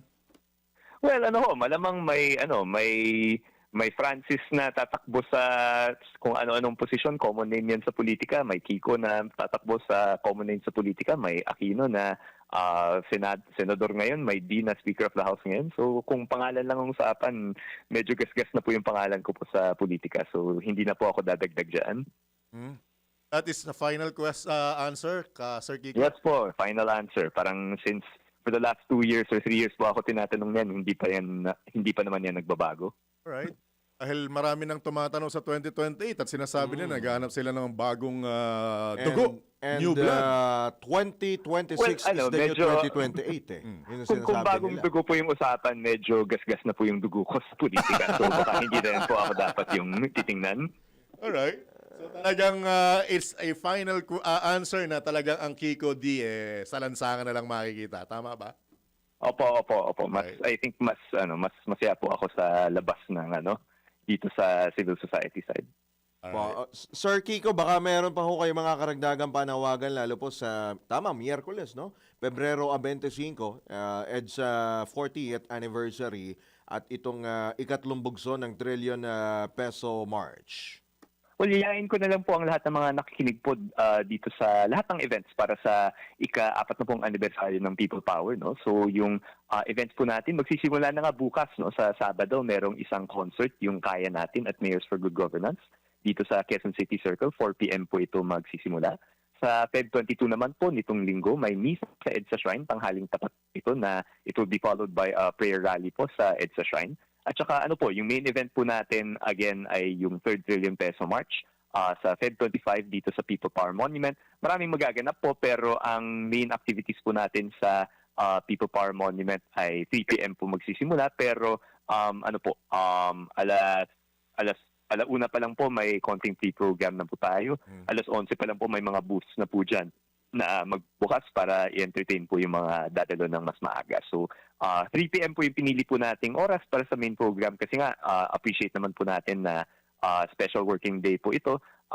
Kung sakaling sana yung mga mag-half day o maaga po yung labasan ay sana makadalo para sumama. Pero meron din po kaming nakahain na events for people who will be coming earlier po. So, yun po. Sa Feb 25, 3 p.m. po, Trillion Peso March Part 3 sa People Power Monument. Kita-kits po, labanan po natin ang korupsyon at ang mga political dynasty. Right. At Kuyang Kiko, maraming salamat sa pagkakataon. Hanggang sa muli. Thank you po. Good luck. Good morning. Good morning. Salamat din po. Salamat din po. Good luck. Alright. Ito po mga kabalitaan, kawalitaktakan, si Francis Kiko Aquino D. Kuya Kiko! Co-convenor ng Tindig Pilipinas. Pasada Balita. Bigla akong narinig si Pong. Si Pong Pagong ba? Si Pong Pagong ba yung binanggit mo? Tama ba? Hindi. Hindi, si Kiko. Kiko Maching. Si Kiko Maching. Kiko Maching naman yun. Tigis na saging ko. Si Pong Pagong, ano pangalan? Laka pala. So alam nyo na po.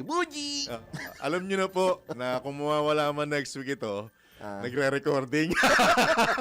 Babalik ha? Sino? B1 at B2 babalik. Talaga? Oo.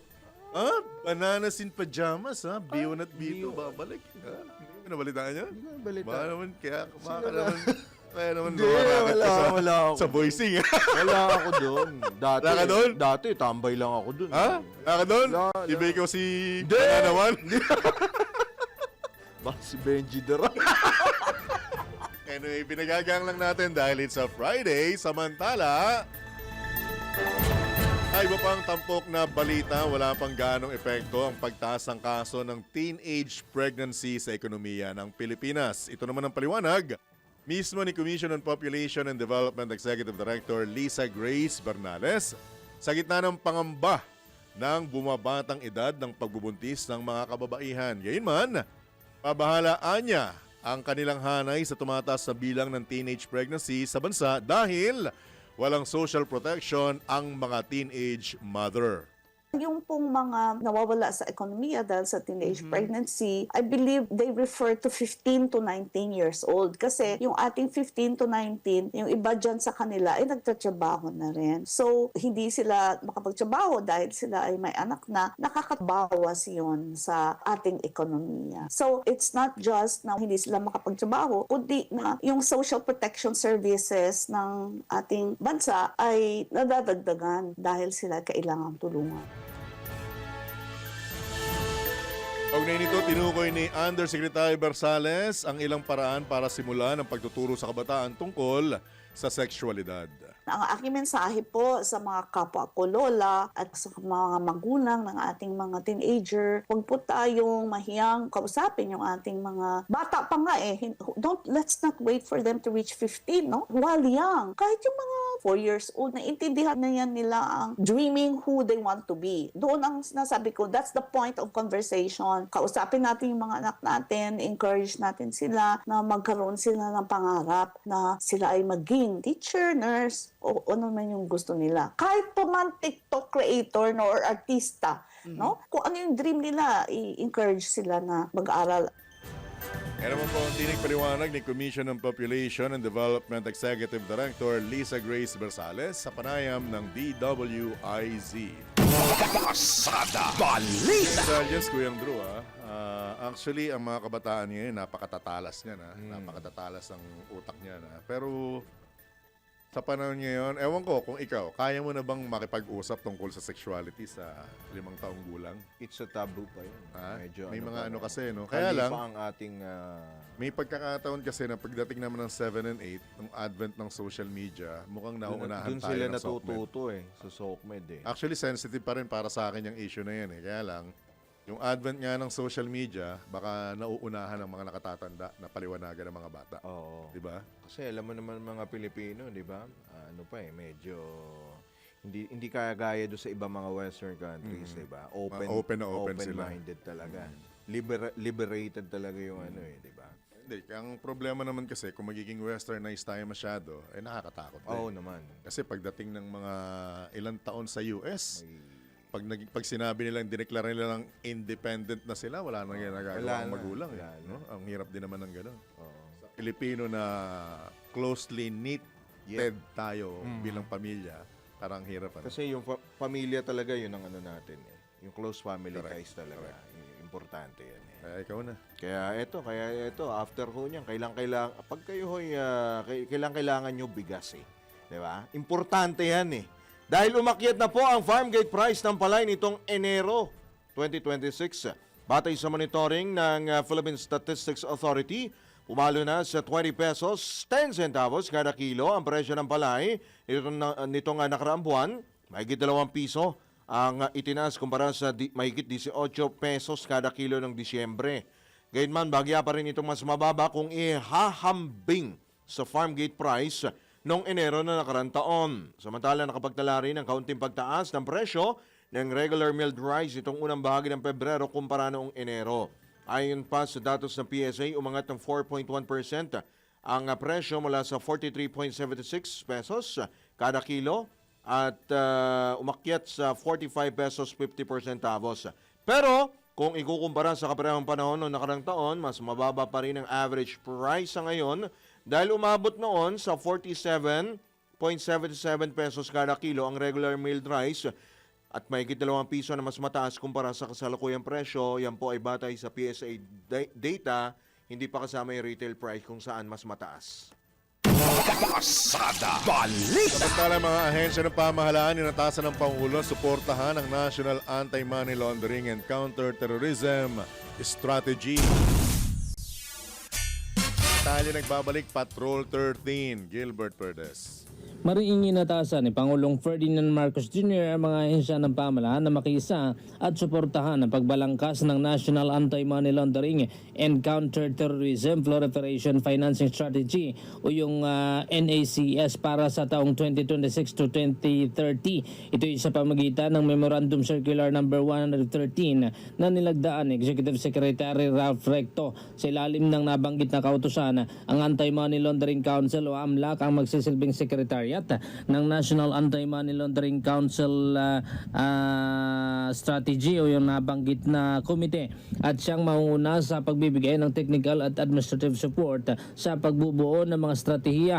Inatasan naman ang mga pinuno ng ahensya ng gobyerno at hinikayat ang mga lokal na pamahalaan na tiyaking nakaayon sa kanilang mandato at pondo ang kanilang institutional action plans para sa nabanggit na strategy. Kasama rin sa direktiba ang aktibong partisipasyon ng mga GOCCs o Government-Owned and Controlled Corporations. Ayon sa Malacanang, mahalaga ma-update daw ang national strategy lalo't naghahanda ang Pilipinas para sa fourth mutual evaluation ng Asia Pacific Group on Anti-Money Laundering sa 2027. Susuriin dito ang pagsunod ng bansa sa 40 recommendation ng Financial Action Task Force o yung FATF at ang pagiging epektibo ng mga hakbang laban sa money laundering at terrorism financing. Patrol 13, Gilbert Perdes para sa himpilang may totong las DWIZ. Nagbabalita ng tama, naglilingkod ng tama. Kapag may bagong balita, naka-on air, agad-agad, DWIZ Patrol Report. Engineer Winner Contihino, time check. 26 minutes after 7 a.m. Oras na 29 na sandali makalipas ang ikapito ng umaga. Sa pagkakataong ito, tanggap pa tayo ng pag-uulat mula sa labas ng himpilan. Mas marami pang senior positions sa mga public schools bubuksan ayon kay Pangulong Marcos.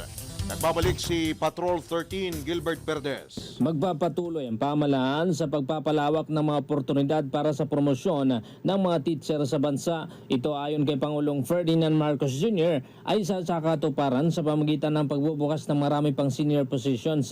Sa ngayon, sinabi ng Pangulo na nasa 16,000 teacher na sa buong bansa ang nakabenepisyo sa tinatawag na Career Progression Program at nakalasap na ng promosyon. Batay sa datos naman ng DepEd, nasa 40,000 na mga applications ang under review o pinag-aaralang maipromote pa ng ahensya. Ang hakbang na ito ayon sa Pangulo ay bunga na rin niya ng pagnanais ng kanyang administrasyon na masuklian ang sakripisyo ng mga teacher at katuparan ng kanyang pangako na walang sino mang teacher ang magre-retire na Teacher 1. Patrol 13, Gilbert Perdes para sa himpilang may totong las DWIZ. Nagbabalita ng tama, naglilingkod ng tama. Kapag may bagong balita, naka-on air, agad-agad, DWIZ Patrol Report. Lusot na sa ikatlo tuling pagbasa sa Senado ang Senate Bill 155 o ang Direkta at Agad na Lingap at Interbensyon o DALI Act na naglalayong bawasan ang mga dokumentong kailangan sa pagkuha ng tulong mula sa pamahalaan at tiyaking maibibigay ito sa loob ng isang araw. Ayon kay Senate Committee on Social Justice, Welfare and Rural Development Chairman Erwin Tulfo, tinitiyak ng nasabing panukalang batas na magiging tunay na abot kamay, inklusibo at tumutugon sa pangangailangan ng tulong ng pamahalaan. Anya, pinagtitibay din ng DALI Act ang isang simpleng prinsipyo. Apat ibinibigay ang tulong ng may malasakit at hindi pahirapan. Ilalim nito, 3 dokumento na lamang ang hihingi ng ahensya ng pamahalaan sa pag-avail ng tulong pinansyal.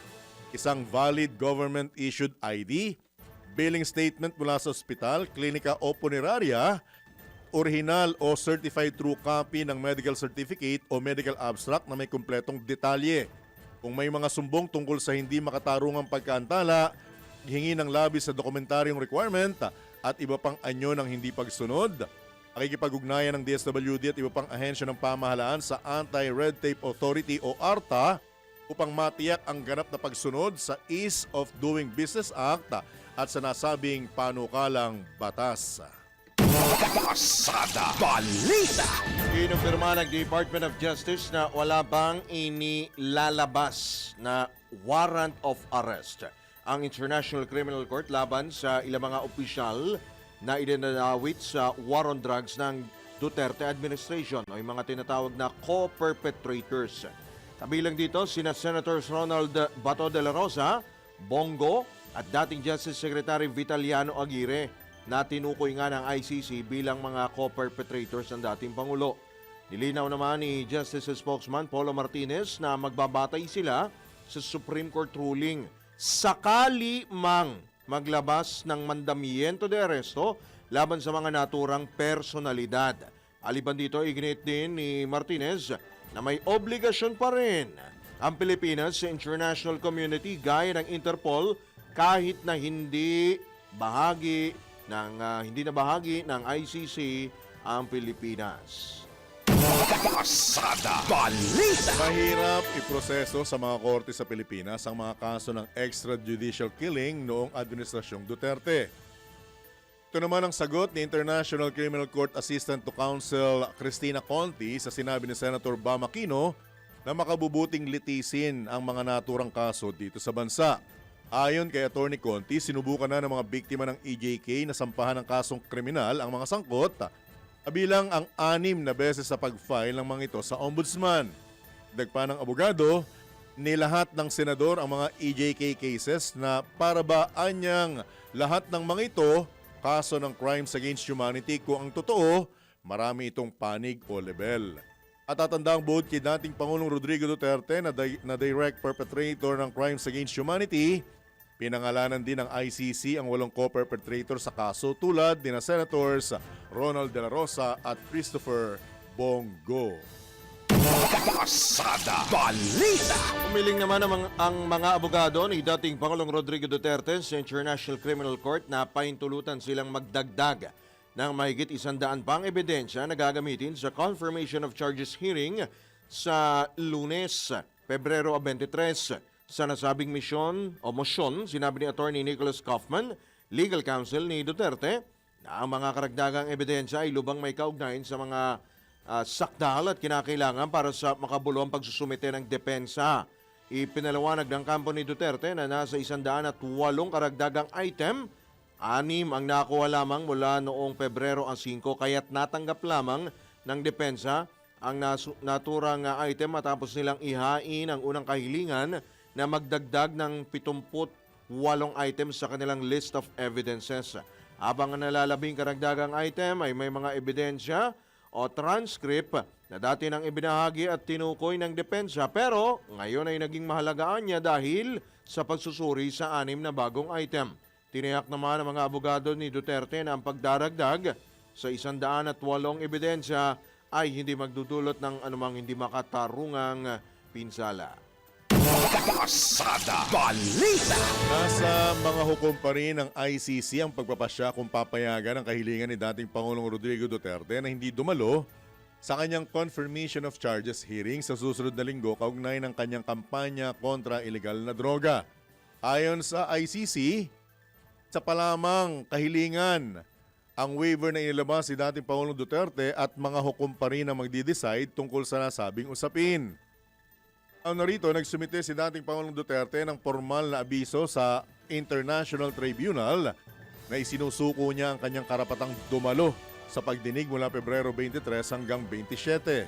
Isa sa kanyang mga dahilan, ang hindi niya pagkilala sa jurisdiksyon ng ICC sa kanyang kinakaharap na kaso.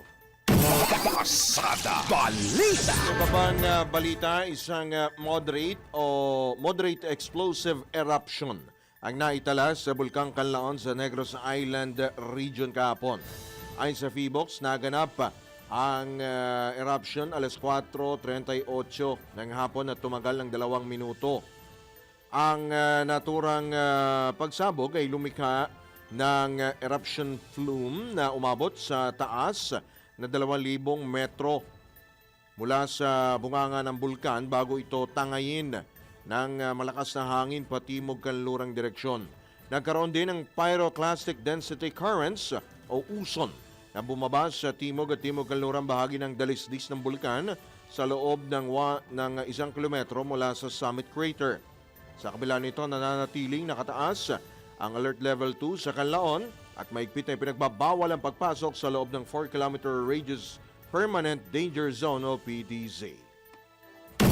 Pasada Balita.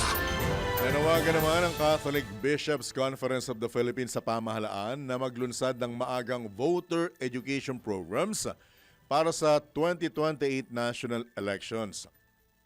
Ayon sa CBCP, Makatutulong ang maagang voter education para matukoy ng publiko kung sino ang mga genuine o tunay na leader sa mga nakikisama lamang o nakikisali lamang o nakikigulo sa politika.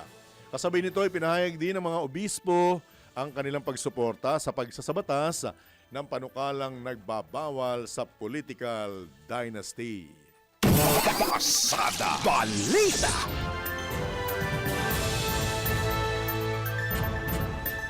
Tinapos na ng Senate Committee on Electoral Reforms and People's Participation ang serye ng mga pampublikong konsultasyon kaugnay ng panukalang ipagbawal ang mga political dynasty. Ayon kay Senador Rizzo Antiveros, chairperson ng komite, isa sa alang-alang sa pagbalangkas ng committee report ang mahalagang puntong nailahad sa 5 public consultation na isinagawa sa iba't ibang bahagi ng bansa. Sa uling konsultasyon na ginanap sa Cagayan de Oro City, sinabi ni Senador Ontiveros na ang laban kontra dinastiya ay hindi tungkol sa sino mang pamilya o sino mang dinastiya, bagkus ay paraan niya mapabuti ang demokrasya sa bansa. Dapat bukas din anya para sa lahat ng Pilipinong may kakayahan at kagustuhan magsilbi ang mga posisyon sa gobyerno. Bukod sa Cagayan de Oro City, nagsagawa rin ang komite ng mga konsultasyon sa Pasig City, Calamba City, Laguna, Bacolod City at Marilao, Bulacan. Pasada Balita. Naniniwala naman ng isang leader sa Kamara na posibleng maging suntok sa buwan ang pagkuha ng malaking numero mula sa mga kongresista ang impeachment complaint laban kay VP Sara. Ayon kay House Senior Deputy Majority Leader Lawrence Defensor, malabong mangyari sa ngayon ang express route o ang mabilisang pag-akyat ng reklamo laban kay VP Sara sa Senado. Duda rin ang mambabatas kung makakakuha ng 1/3 endorsement mula sa mga miyembro ng Kamara ang mga inihaing reklamo. Iwanag ni Congressman Defensor, marami sa kanilang mga kasamahan ang dismayado at kinahinat na ng mga nakaraang impeachment complaint. Bilang naanya rito ang hindi pagtupad ng Senado sa tungkulin ng mga ito sa ilalim ng konstitusyon, abang ang Supreme Court naman nagdeklara na void ang nakaraang reklamo. Pasada Balita. Samantala, tinawag ni Palace Press Officer Undersecretary Claire Castro na Team Itim. Team Itim ang itinutulak na Sara Amy tandem para sa 2028 presidential elections. Ito ang naging tugon ng Malacanang nang hinga ng reaksyon sa isinusulong ni Senador Robin Padilla na tambalan ni na Vice President Sara Duterte at Senator Amy Marcos sa susunod na presidential race. Ayon kay Yusek Castro, dati na ring tinawag na Team Itim ang naturang kombinasyon kasunod ng isang endorsement video ng senatorial elections kung saan inendorso ni VP Sara ang presidential sister. Gayunman, nilinaw ng palasyo na wala pang opisyal na reaksyon si Pangulong Ferdinand Marcos Jr. kaugnay sa issue sa kabilangan ng pagiging magkapatid nila ni Senator Amy. Sa ngayon, wala pa anyang posisyon si PBBM kaugnay ng anumang political alignments para sa 2028 polls. Pasada Balita. May pang dyan, may pang kontra dyan, ha? Niniwala naman si dating Budget Secretary at LP Liberal Party member Florencio Butch Abad na hindi dapat isantabi ang posibilidad na parehong babae ang maging magkakalaban para sa 2028 presidential at local elections.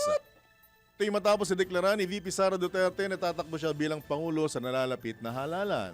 Ayon kay Abad, posible na magpasya sina VP Duterte at Senator Amy Marcos na maging magkatandem para sa susunod na eleksyon. Aari rin anyang muling tumakbo sa pagkapangulo si dating Vice President at Naga City Mayor Leni Robredo at posibleng piliin si Senator Risa Ontiveros bilang kanyang katandem. Dagdag pa ng dating kalihim, nananatiling bukas ang desisyon ni Mayor Robredo para sa pambansang posisyon, ngunit marami pa anyang posibleng mangyari sa loob ng 2 taon bago ang mismong halalan. Pasada Balita. Sa iba pang balita, nanawagan ng Sangguniang Bayan ng Kalayaan Island Group sa Palawan. Nanawagan sila sa Senado na burahin sa records ng Commission on Appointments ang pahayag ng isang senador na tila nagsasabing isuko na lang ng Pilipinas ang KIG. Sa inilabas na resolusyon ng Sangguniang Bayan na nilagdaan ni Kalayaan Vice Mayor Maurice Philip Alexis Albaida, iginit nito na higit pa sa isang tuldok sa mapa o paksa sa debate ang Isla ng Kalayaan. Sa halipaan nila, nagsisilbi ang Isla ng Kalayaan bilang tahanan at pinagkukunan ng kabuhayan ng mga residente nito. Idinagdag pa ng Kalayaan LGU na patuloy na hinaharap ng mga residente ang mga hamon ng pagiging first line of defense ng bansa sa West Philippine Sea. Pasada Balita. Bubuksan ng lokal na pamahalaan ng Kalayaan sa Palawan ang Pag-asa Island para sa tinatawag na patriotic tourism. Ayon kay Kalayaan Town Councilor Francis Polison, lain itong palakasin ng diwa ng nasyonalismo at maipakilala ang kasaysayan ng nasabing isla. Anya bagamat walang tourist facilities ang Pag-asa Island, ang kasaysayan nito at katatagan ng mga residente ang pangunahing maiaalok para sa mga nagnanais bumisita. Sa kasalukuyan, bubuksan muna ang mga tour para sa mga residente ng Palawan at inaasahang maglalabas pa sila ng karagdagang anunsyo para sa mga susunod na panahon. Pasada Balita. Samantala, tinanggal na sa pwesto ang dalawang bagitong pulis matapos masangkot sa isang viral video na alitan sa kalsada sa Ermita, Maynila noong Miyerkules. Sa dashcam video, maririnig ang motorista na nagsabing kinat siya sa linya ng police mobile lulan ang dalawang police officer, PO1. Matapos ang insidente, hinarangan umano ng police vehicle ang motorista sa isang traffic light tsaka mabilis na kumaripas kahit nakapula ang traffic light. Gayunman, iginit ng mga pulis na nagkaroon umano ng mechanical trouble ang kanilang sasakyan nung maganap nga ang insidente. Ayon naman kay Ermita Police Station Commander Lieutenant Colonel Alfonso Saligumba, nagpapatuloy ang investigasyon at verifikasyon sa mga CCTV footage at kasalukuyang ipinapaayos ang sasakyan dahil nga sa naturang insidente.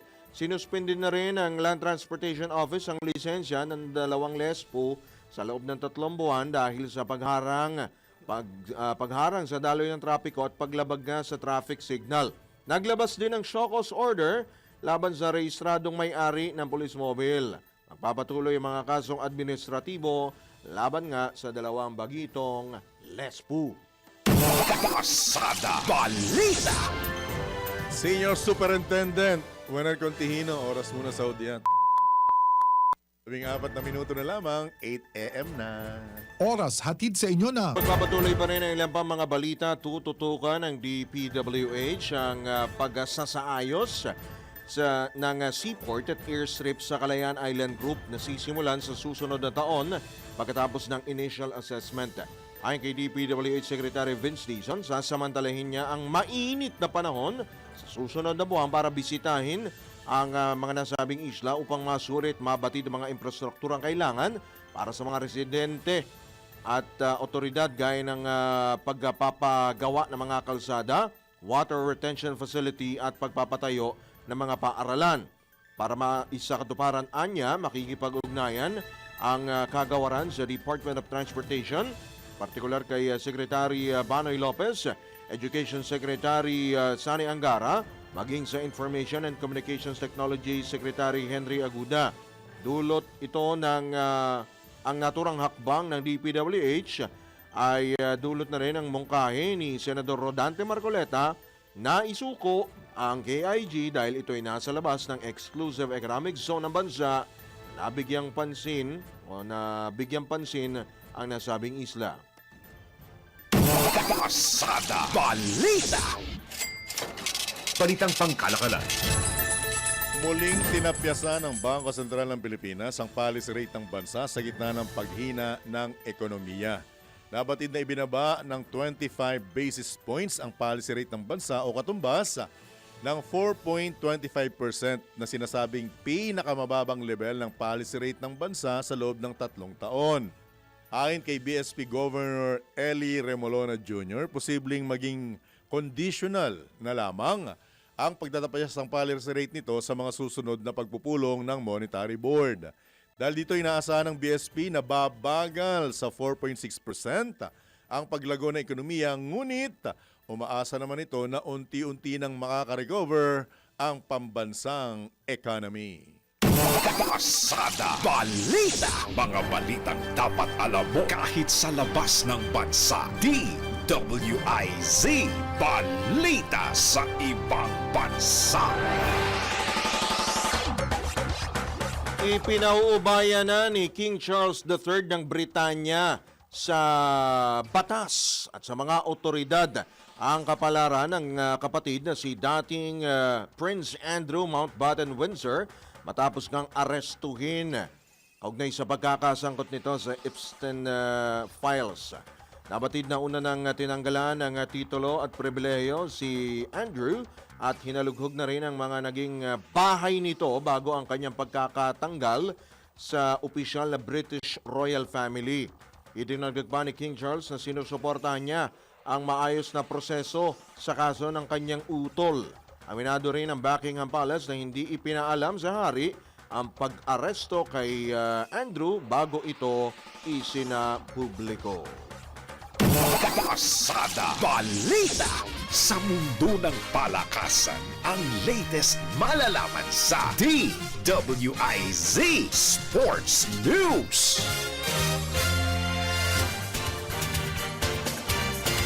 First update, ibigay mo, Anjo Riñon. Magandang umaga at welcome back Kuyang John at Kuyang Drew. Narito na ang balitang pampalakasan sa Pasada Balita. Nangako ang Philippine Amusement and Gaming Corporation o PAGCOR na susuportahan nito ang Philippine National Football Team o Filipinas sa pagdahok nito sa 2026 AFC Women's Asia Cup na magaganap sa Australia sa susunod na buwan. Nabatid na magbibigay ang PAGCOR ng paunang pondo na 5 milyong piso na idadaan sa Philippine Football Federation upang magamit ng pambansang koponan para sa kanilang pagsasanay, friendly matches at iba pang paghahanda. Ayon kay PAGCOR Chairman at CEO Alejandro Tenco, mahalaga ang pagsusuporta sa mga pambansang atleta dahil dala ng mga ito ang bandila ng Pilipinas at nagsisilbing inspirasyon ang kanilang pagkapanalo. Samantala, nagpasalamat naman si PFF President John Anthony Gutierrez sa pinansyal na tulong ng PAGCOR na tinawag niyang crucial sa paghahanda ng Pilipinas kabilang na ang 2027 FIFA Women's World Cup. Matatandaang nakamit ng Pilipinas ang gold medal sa nagdaang 2025 Southeast Asian Games sa Thailand.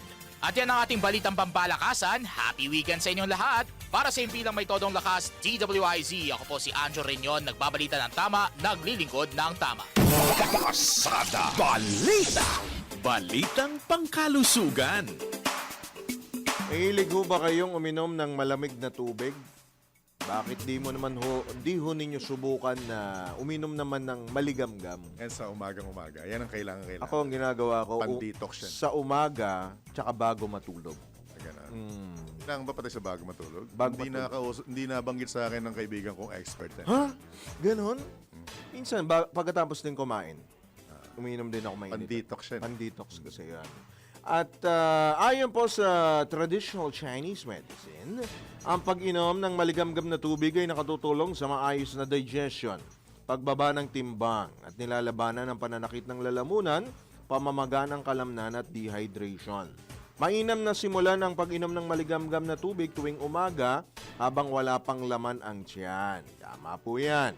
Gayunman, nagpaalala mga eksperto na kung tuloy-tuloy ang problema sa panunaw, pananakit ng lalamunan na hindi nasusolusyonan ang pag-inom ng maligamgam na tubig, agad nang magpakonsulta sa doktor. Ang paliwanag po dyan, bago kayo kumain ng almusal, para pong, ang katawan kasi natin parang, Papahinga rin yan. papahinga rin yan. Diba sa kotse, kailangan mag-i-start bago mo gamitin. Correct. Diba? Painitin mo muna. Yun namang maligamgam na tubig, pangtanggal yun ng mga kumagay na muong kung ano man yung nasa katawan mo. Yung ng mga ulo. bumarabaraho dyan sa inyong mga ugat-ugat. Yun Correct. po ang silbi noon.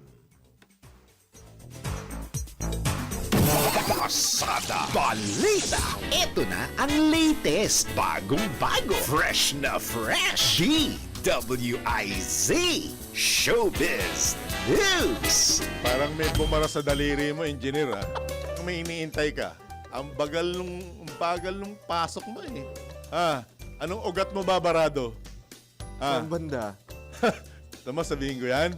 Ha? Being on Taas air yan. mo ba? Samantala, showbiz update muna tayo mula sa inuugat na si Bini. Bini Bigotengan to.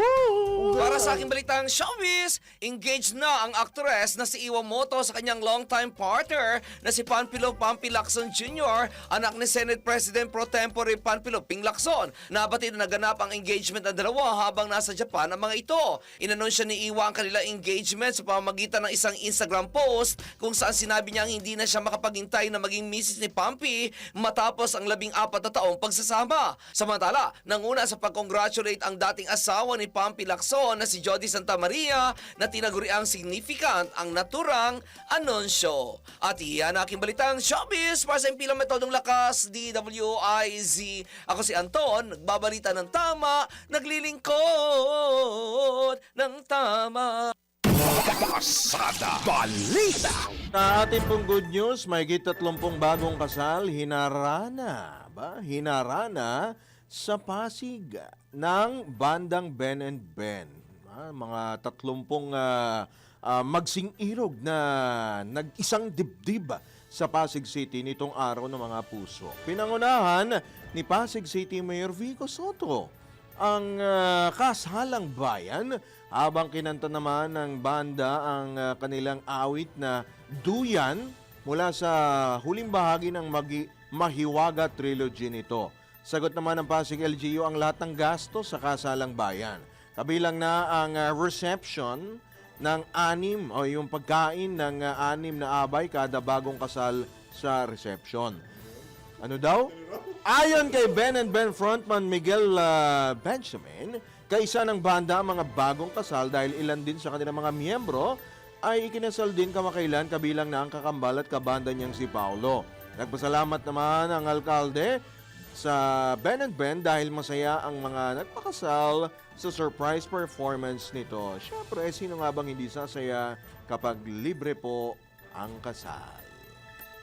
Pasada Balita. Ano ng Ben and Ben ang ano? Benten yata yun eh. Cartoons yun eh. Anyway, congratulations sa mga bagong kasal. Ikaw, kuya. Ha? Kailang kasal? Malapit na. Ayun na.